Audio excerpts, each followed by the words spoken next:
starting. There we go. Oh, away. And I'm here with the Hoover himself, Henry, our resident Swindon fan. So, Henry, have you been finding the lockdown, mate? I'm moaning a lot about it because obviously I'm one of those at risk and I can't really go out. So, but I'm living with it. I'm still keeping in touch with people. So, I mean, that's what Xbox is for, I guess. So I downloaded a new game which you should actually get. I forgot to tell you. It's Warzone, Call of Duty Warzone.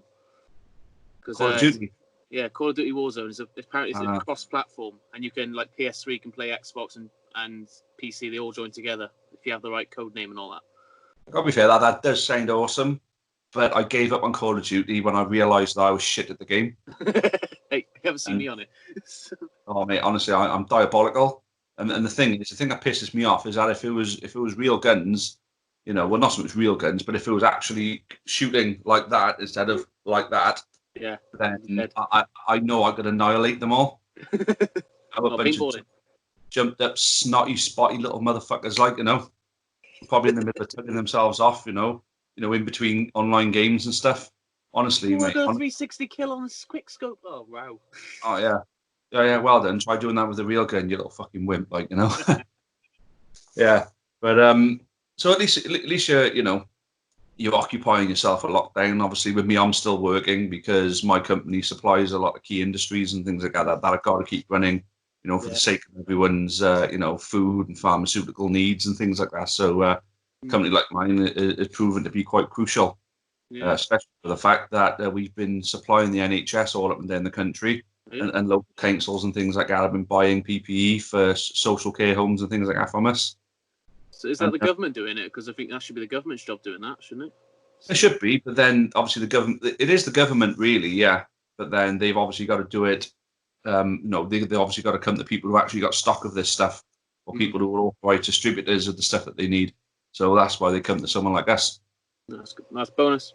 It's a bit bad that they've not really got the right supply in the first place, to be honest. But, well, a bit bad. Yeah.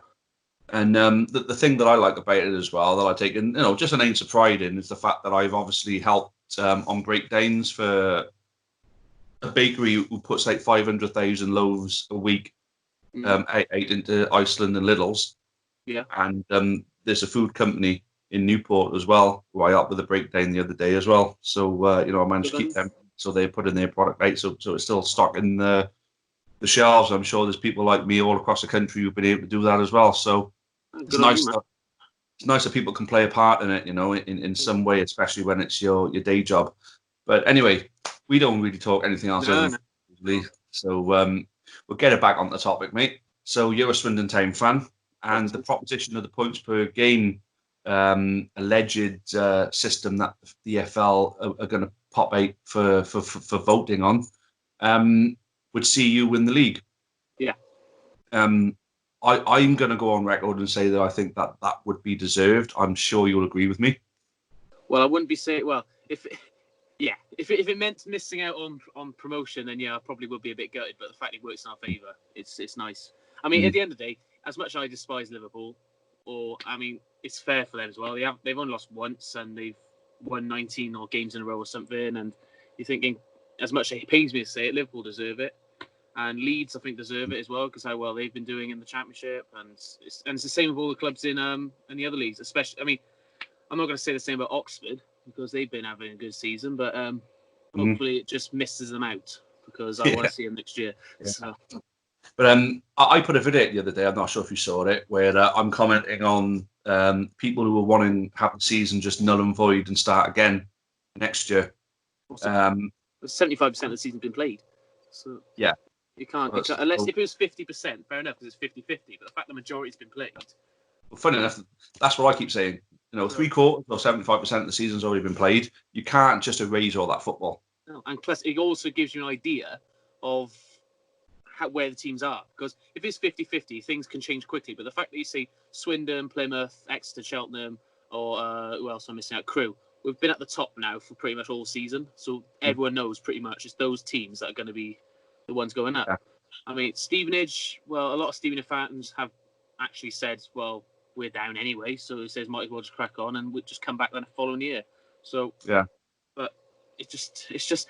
I mean, for teams like Newport, it shouldn't really bother you because you're mid-table. There's nothing to play for. So yeah. But even with that, right? As a supporter who obviously goes to a lot of the games, like yourself, you travel from Newport to Swindon for every home game. You know, I know you've gone to some away games as well.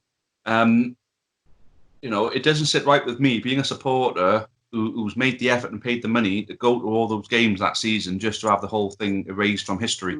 Yeah, that don't with me at all. Well, it's like because I was chatting. Lloyd's going to get a mention again. I was chatting to Lloyd about it the other day. He asked me a really good question, saying, "What all the records that were made this year would they be taken away from it? Like, for example, Owen Doyle, he scored 11 consecutive games this season.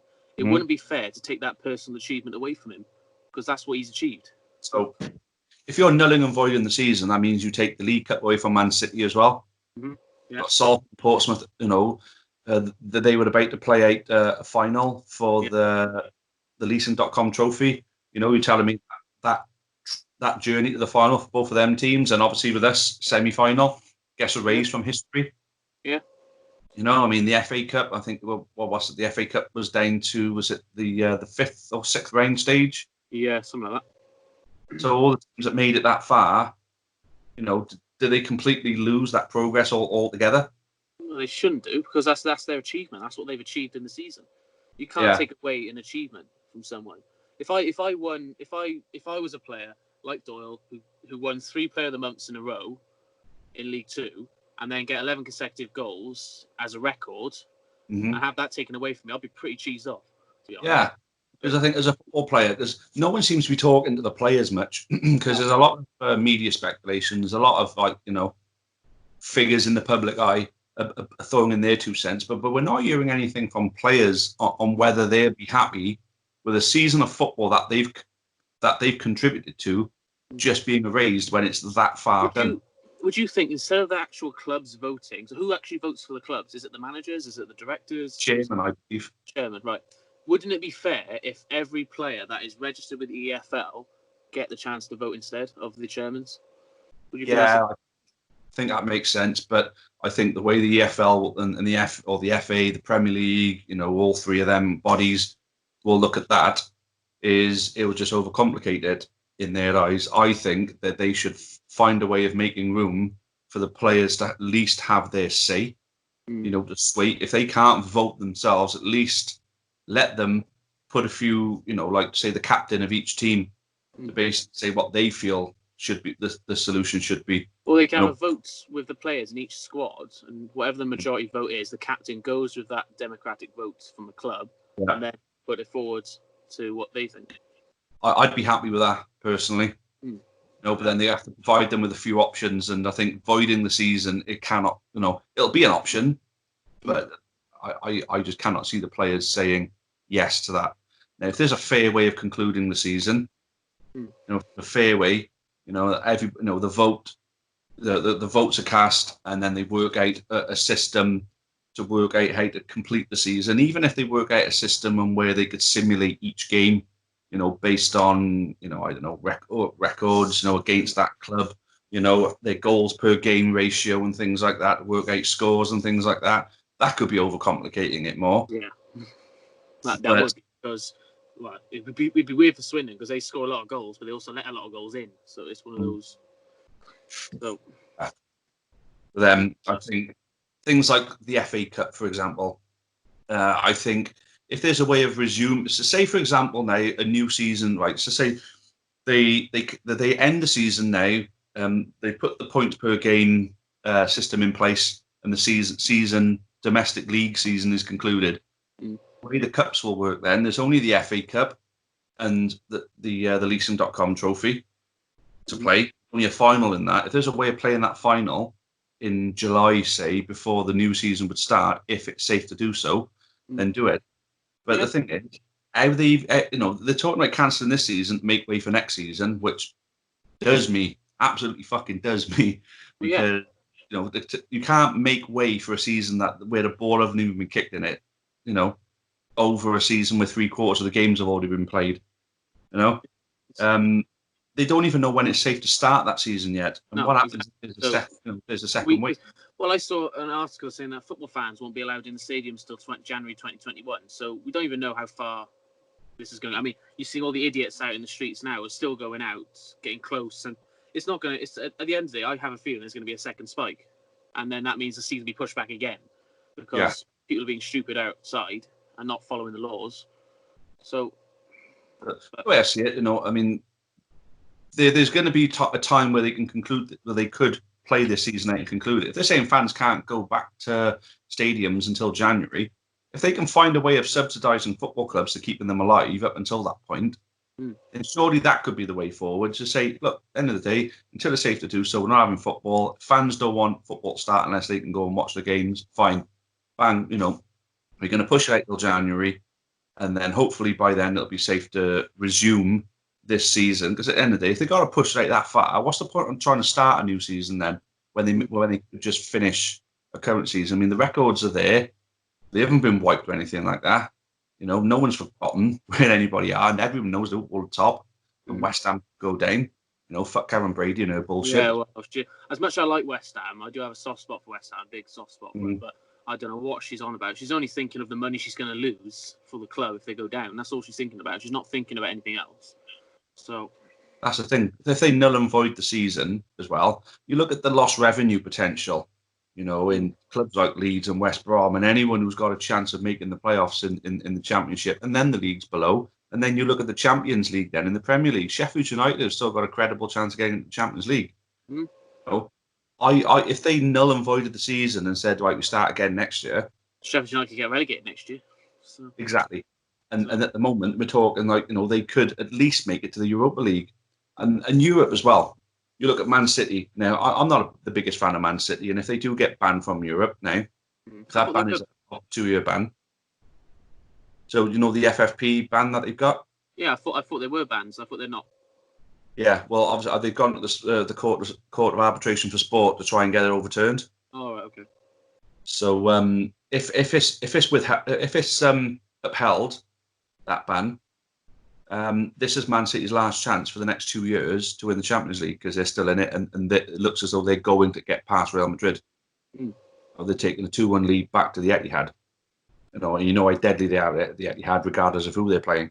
Yeah. For me, they are as good as in the quarterfinal. If they've managed to get rid of Real Madrid, plus they know that they're not going to win the league. I mean, anyone has a brain cell will realise that they're not going to catch Liverpool. They will go for the Champions League and they'll put all their effort into the Champions League. Yeah. So, me personally, I'd go for City to win the Champions League if I was a betting man. And I tell you what, there's another club who are in the Europa League who I think are going to go far in it, and that's Wolves. Well, Wolves are a transformed club because I remember I think it was only 4 or 5 years ago, they were playing us in the County Ground League One. So, and that's mad how fast they've turned around. And they're on the verge of potentially progressing, towards, and I'd say, they got a credible chance of actually winning a European trophy. So if they lose that progress, I mean, the chances are they're going to be in it again next year. But if they lose that progress, don't sit with me. It's just it's so complicated. You just don't know what. It's so many. It'd be fair for one and be unfair for another, and it's all over the shop. That's what I'm finding. I mean, I wouldn't want to be the person asked to make the call on this, to decide it all. To be honest, I'd hate to be that person. No, I would as well, to be honest with you. But then, the way they got to do it, they got to think of everybody involved. They got to think of everybody's safety. They got to think what's fair for every club, what's fair for every player, as well. Because what I've said, if they can conclude the season behind closed doors and actually make an eligibility, policy for players to have had a negative COVID-19 test. And then when they enter the ground, they enter with the obvious social distancing. They enter with, anti-bac in their hands, blah, blah, blah, in with a mask and everything like that. But if everybody who's in that ground, the only people who are allowed in that ground, including coaching staff and any other officials that are going to be there, if they are negative tested and they're going in there clean, if everybody in that ground is clean, there's no risk. But then again, they say that not a lot of people show symptoms until probably 2 weeks later, though. So Yeah, people but could then have the virus. a test, actually taking a COVID-19 test. But how Or, accurate? That's the problem. How we don't know if they're accurate. If at the beginning stage of someone having it, that's the only issue I find. Well, for me, we don't I'd know say, much about it, do we? I mean, it's developed now in children. Apparently, there's an inflammatory problem that's related to COVID-19 in children now. So a lot of children are becoming going unwell. So there's all sorts of different things. The virus is it's mutating into something else every other month. So we don't really know. Because, for example, what I'm trying to say is the test might be accurate 1 month, but then if it mutates and the virus is not accurate the next month, so it could be all. You know what I'm trying to say, do you? So. Yeah. I know what you mean, mate. But then let's just say they have a COVID-19 test. They've got to have two complete. All right, now I'm making it complicated now. So 2 completed COVID-19 tests. 1 2 weeks before a game, and then the day before the game, or a couple of days before the game. And then if they're both negative, then they'll be okay. But I'd say the social, the so-called lockdown and social distancing that have been in place now. How long has it been in place for now? It's been about a month now, isn't it? It's my birthday, it's the 23rd of March. So it's more than a month. It's about 5 to 6 weeks now. Yeah. So in 5 to 6 weeks, surely that in 5 or 6 weeks, that's enough time for somebody to have contracted and then recovered from the disease. Yeah. So if the lockdown rules had been upheld and people hadn't gone out and about freaking partying and ignoring it, letting their kids out to go out in gangs and things like that, then sure, by now we would see a dip. So it just goes for me to prove it proves that people, not enough people have actually respected the rules that were put out. Well, I think we live in a generation now where a lot of people are just happy to say no to everything. If it doesn't suit them, they'll say no and they'll get away with it. I mean, the disrespect I see the police get for doing their job and trying to encourage safety is disgraceful. Yeah, because you had the anti-lockdown bloody demo in London, didn't you? And I just thought, absolute stupid piece of fucking vermin, in the lot of you. Yeah, and Jeremy Corbyn's brother was apparently one of them, which was interesting. Never. Yeah, he went out he was one of them that was leading it. So. Jeez. And so obviously they've got two different opinions because Corbyn is pro stay in and his brother is like it's a conspiracy. But I think just it's killing people. You've seen the death toll. If it's fake, tell that to the family of those 30,000 deaths. That's what I'm saying, because it's not fake. It's there. People are seeing it. And the worst thing, this is getting ever closer to 40-odd thousand now, because death toll is still increasing by like 600 odd a day. Yeah, exactly. I mean, it went down for a little bit. It was 300 for 2 days, I think it was, and then all of a sudden it spiked back up again. But my worry is because of this bank holiday thing, because everyone's gone out and VE Day didn't help. I mean, as much as I'm a pro celebrate victory in Europe, I saw on the BBC News, on Sky News, I love the "We'll Meet Again" song when they were singing it, but I could not help notice that people were not 2 meters apart. No, of course. I was there like. I mean, I was singing it along. I was singing along to it in my humming it away and watching it. And I was just getting more annoyed the more clips they were showing, because you can just see that everyone was not on their doorsteps. They're all in the middle of the streets, literally sat to each other. And I'm thinking, and why were the BBC not picking up on that? Yeah, I mean, the way I see it, right, regardless of what's there to celebrate, regardless of what's there to lose, at the end of the day, you adhere to these effing rules. I don't want to, I know I've said it a few times already, but I'm trying not to say it. You adhere to them rules and this goes away quicker. You ignore these rules and it stays for longer. So that means the people who are adhering to them have got to keep going for longer, because of the selfish bastards on the other side who are ignoring it.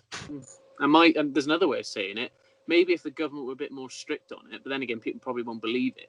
If the government say that this economy is now dipping into recession, we are in recession, I don't know what the states is, that will mean that there'll be less jobs for people. So they'll come out of this and there'll be nothing for people to go to. There'll be no jobs. There'll be no investment into the country from big businesses to supply these jobs. People will have to rely on the state. And then if everyone's on the state, the government cannot afford to keep running the state. So it's not going to work if people keep ignoring it, because it's going to kick them up the backside, not the government, because it'll kick them up. So they're the only ones tripping themselves up. And I tell you what, like, one of the things that will be keeping things afloat right now, right, and I'm bringing it slightly back to football again now, right. One of the things that will be keeping the funds that the government are getting afloat is the fact that billions of pounds a year from football players' wages being taxed flood into the government. Now, footballers are taxed somewhere between 40 and 50% of their money. Right. Okay. 40 and 50% of their earning is taxed.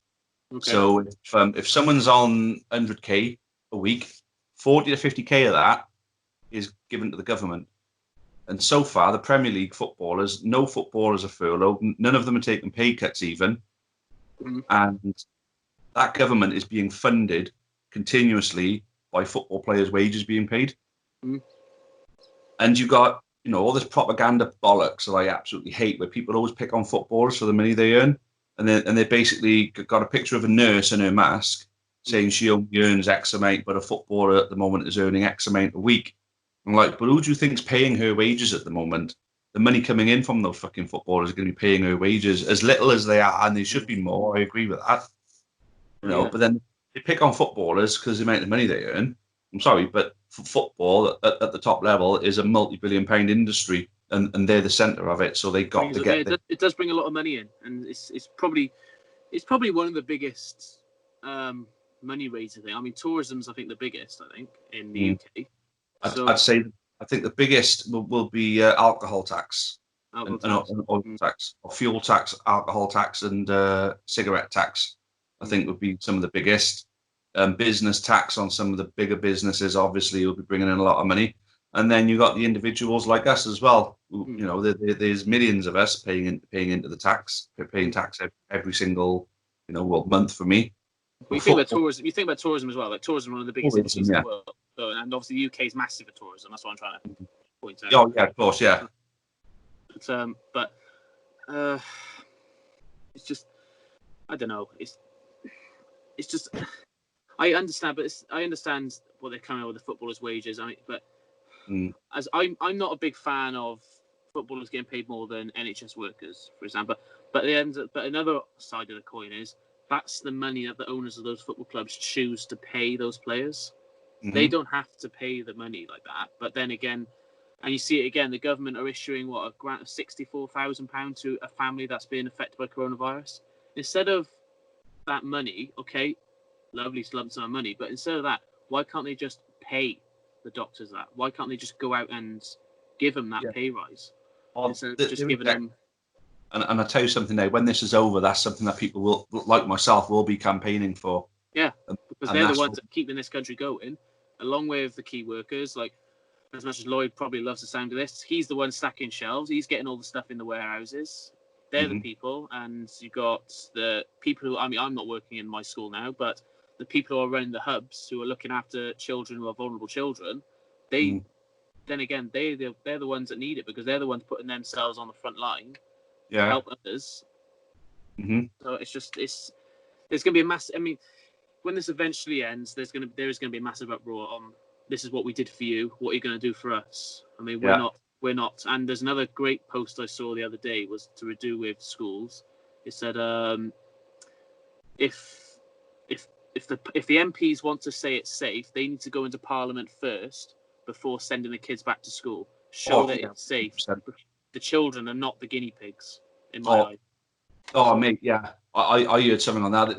They're going to look at sending the kids back to school first. I'm thinking, no chance. No. MPs go back first. MPs, 100%. MPs first. Then, your average workers, and then kids will go when it's safe, because then they're the ones. Children are not guinea pigs. We cannot use them as that. So, it's I don't know. We're going off football again. I know. But that's the thing. We're in a time where football, has become not insignificant, but just less important. But there hasn't been an awful lot to talk about, because there hasn't been any games going on for us to talk of. The only thing we've had to talk about is what's going to happen with the this current season. And I think we pretty much agree with where it's got to go. They either end it, either find a way of ending it fairly if you really want to end it that badly, or it has to be points per game. It has to be points per game because that's the only fair way. Yeah, so, they can't just void the season. They can't just void it and say, "Yeah, that never happened." Yeah, bollocks. That's absolute bollocks. And to tell you what, right, and I made this point in my video, right. The only people who are pro voiding the season and making it completely null and void and erasing it all are people who are either support teams who are underachieving this season or getting relegated, or they hate teams who are achieving. That'd probably be me, because if Swindon were like not in the playoffs or too far from the playoffs or not going to get relegated, we're in the mid-table, and I saw Liverpool or Oxford going to win the league, I probably would be one of those saying, yeah, just void it because I don't want to have it. But that's just natural football rivalry, though, isn't it? That it's natural in people. Yeah. But then these people are trying to make a case for voiding the season. Oh, it's the only fair way to do it. And like, well, explain it then. But they haven't got. I'll be honest. I haven't got a reason to say Liverpool shouldn't win it, because everyone knows you can't say Liverpool have only drawn one and lost one game all season. So you can't say they don't deserve it. And as much as I hate to say it, Oxford have surprised me this year. I mean, I think they're third, fourth. They've been. I'm not going to say they've been brilliant, because that's just going to go against my legion. I'll say it for you, mate. Oxford have been brilliant. Well, it's been a bit sickening, but at the end of the day, I hope for fan reasons, I want them to stay down as well, and so we go up so we can have that rivalry again. Because I'll tell you what, it's one of the most bloodthirsty derbies you can ever. If Newport County aren't playing on a weekend, if Newport are playing on a Saturday and Swindon Oxford has been moved to a Sunday for police reasons, get yourself down there and watch the game, because you'll see how bloodthirsty it gets. Because it's a really intimidating game. So. I love rivalry games, where the animosity and the hostility is there. It's absolutely awesome. It's a great thing to be a part of. We used to have that with Wrexham, and I want them back in the league with us. Yeah. It's just we can have that back, not because I want to see them achieve anything, because I don't want to see. I like to see them miserable, but I want us to be the ones who make them miserable by beating them 2 times a season. Yeah, I mean, you've done it to me enough times in recent years, so. That's the one thing you can go up. You go up with with your title and your promotion and your top goal scorer and all that. But Newport County still done the fucking double over you. Yeah. Oh, I thought you were rage quitting then. I thought you were pressing a button of rage quit. No, take the title and be done with it. We may have the bragging rights over the games, but you still take the title. You won the battle, but we won the war. That's what it is. So. I suppose you could look at it that way, but. I don't care. We did the double over this year, and we tend to beat you at home regularly. It's strange though, isn't it? Because if you look at it, the first season we were in League 2 EU. Swindon finished higher than Newport. Newport beat us twice. The second season, you finished above us but couldn't beat us, and now we're above you again, and we couldn't beat you. So if Swindon are below Newport, then I believe we're going to beat you. If we're above you, I'm always like, great.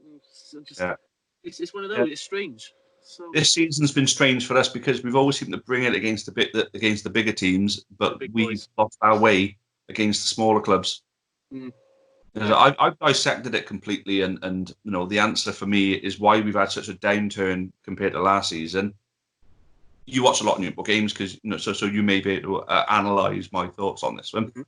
But the reason being for me is that our biggest downfall during the season before was our defensive record was poor. We conceded a lot of goals. Even though we still scored a lot of goals, we still conceded too many. So Michael Flynn altered his system to support the defence, and that's why a lot of his signings have been around defenders.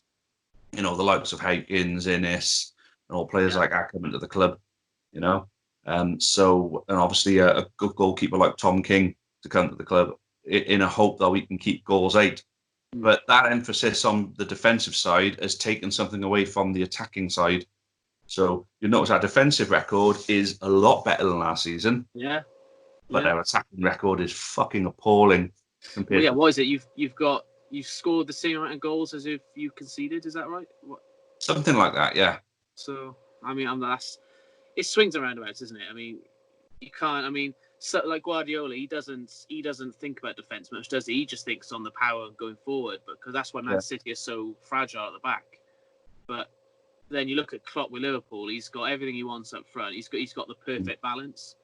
So, I mean, it is swings around. It's how you see the game, really. I mean, it's because. I don't think Flinney should have really changed his system. I think make those signings, because the likes of Carl Haykins and Ryan Innes being at the back, their presence may have kept that odd goal out. Well, the odd goal that won the odd game or drew the odd game. It's also like, see Newport hanging on to a 1-goal lead or 2-1 lead or something like that, and the balls are coming into the box. It's not because the League Two, they're not going to be playing it around the box and pinging it like quick passes around the box. In the last few minutes, teams are going to be pumping it in the box. It doesn't matter, because that's the standard of this league. So when you have players like Innes and Howkins with their height, with those last few minutes, just that height alone helps you.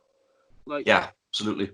So, I mean, because you win the ball. Yeah, I mean, let's face it. I'll never forget. There was when Richie Wellens, I think it was his second game at home for us, and he was going absolutely nuts on one of our defenders, because our defender was like 6'2" and their striker was like 5'6", and Wellens was bawling at him saying, "He's like that on you." He's like proper going nuts. I mean, it's a bit annoying, because like that's what Swindon have had for the last couple of years. We've had big defenders who are absolute wimps, who did not like to go in. I mean, he said it all the time. He said, whenever a ball comes into our box, no one wants to attack it and put their head on the line. So with Newport, you've got defenders who like to do that. Howkins is just an animal. Dimmy just gets up off. Dimmy's just Dimmy. He just says it all there.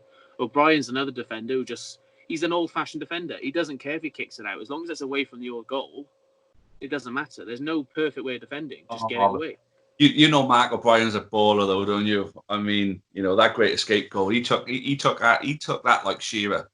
He did. But I think if you watch him at the back, he doesn't play like Laporte. He doesn't play. He's no non. He just said the ball's there. I'm getting rid of it. Out you go.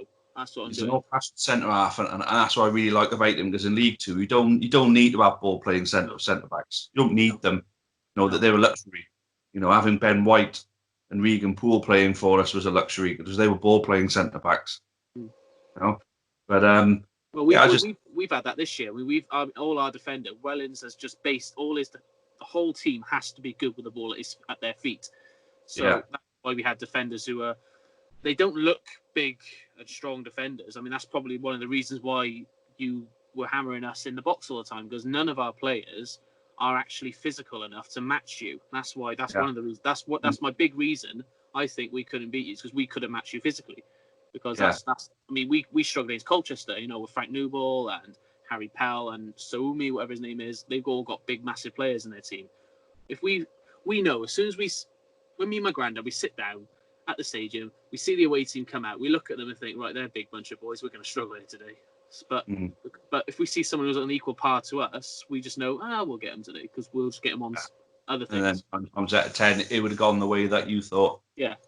So, apart from Port Vales. So, I think Wellens obviously highlighted your strikers, because I think seasons before you always had letdowns of strikers, didn't you? Didn't have anybody. Before this season, our best striker scoring goals was Nicky Ajose. He banged in 25 goals, I think, or 26 goals in the season. If we didn't have his goals, we would have been down in League One that season.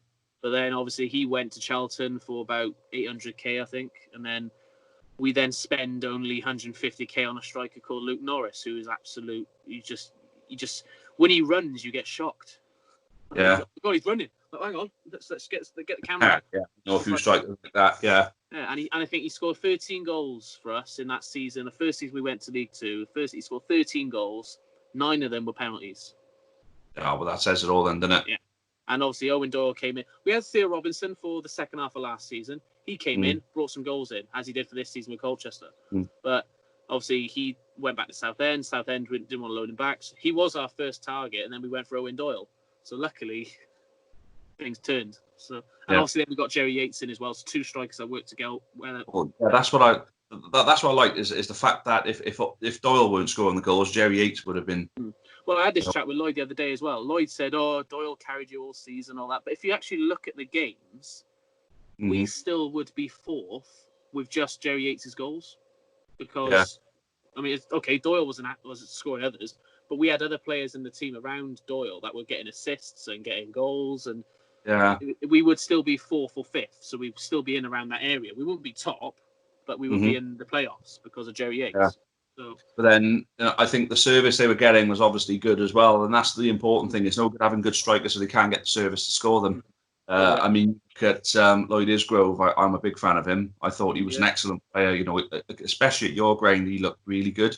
Yeah, he hasn't scored for us though. That's a shock. He's never scored for us yet. So no, but he's certainly set an awful lot of them up, though, hasn't he? Yeah, I think he's got about 8 assists this season, and then our right back has got 8 as well, and then obviously the left back has got. Our right back went to left back because Caddis came back, but Caddis is getting assists, Hunt's getting assists, Jaisimi gets Jerry Yates gets assists, and it's just there's assists all over the park. So. Who's your attacking midfielder who I really like, and I can't think of his fucking name for some reason now. I've got to run through them all. Is it Michael Doughty? No, because he gets a lot of assists. Dialang Jaisimi?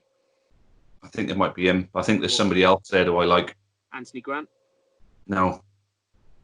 Attacking midfielder, Keshi Anderson. That's him, Keshi Anderson. That's exactly who I was thinking of. Yeah. That's who I'm a fan of. That's someone.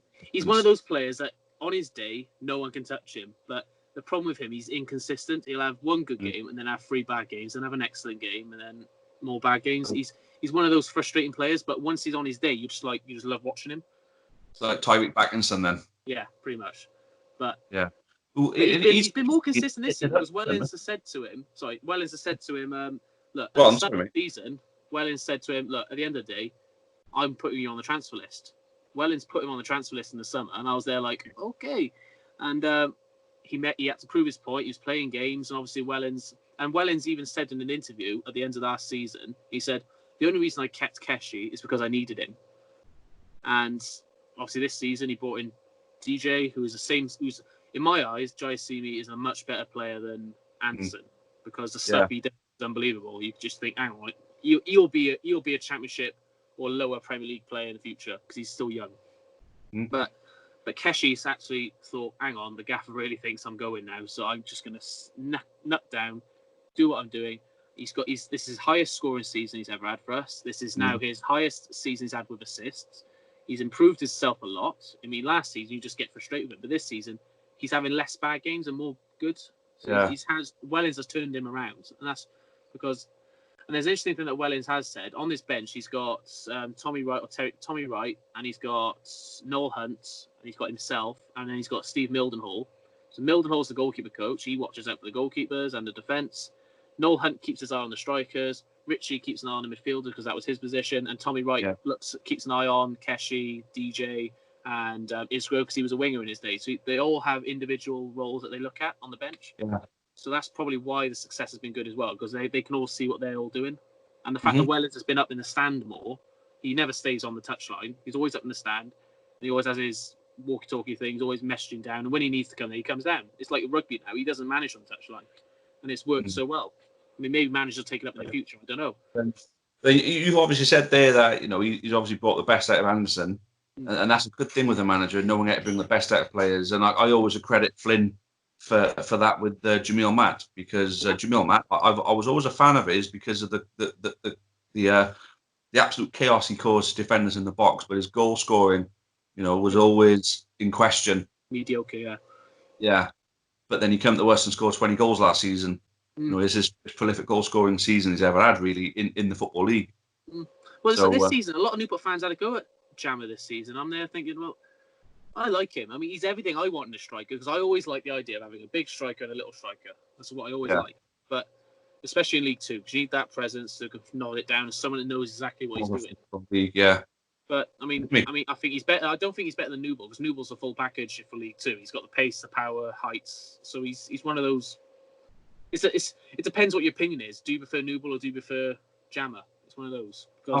I prefer Jammer personally, but anyway, mate, we're going to have to cut this short there. Well, not so much short, but we've been going for nearly 40 minutes. Fair play. Wow. So Henry, that was a great chat. Thank you for being a part of it. Thanks for joining me. It's good to talk to you again. I'm looking forward to having you back on Taff Live one day soon when it's safe to do so. Yeah, if you ever get out. So. Yeah. We'll get out one day, mate. It'll all be all right. No, Football will be back one day. Just play All right. a little. All right. Well, thanks very much for that, mate. And I'll speak to you again soon. Stay safe, okay? No worries, bud. Take care, mate. No, Bye-bye. man. Ta-da. Many thanks for watching the latest content on the Amber Army channel. Please make sure you leave us a like. Make sure you subscribe for more content, both for the neutral football fan and also plenty of Newport County. Even more Newport County content can be found on the club's iFollow channel on the link above. It is just £4.49 per month to subscribe to that service. And those of you feeling extra generous can also support us on Patreon on the link at the bottom there. That would be a monthly donation of your choice. Thank you again. Make sure you've subscribed, and as always, up the county.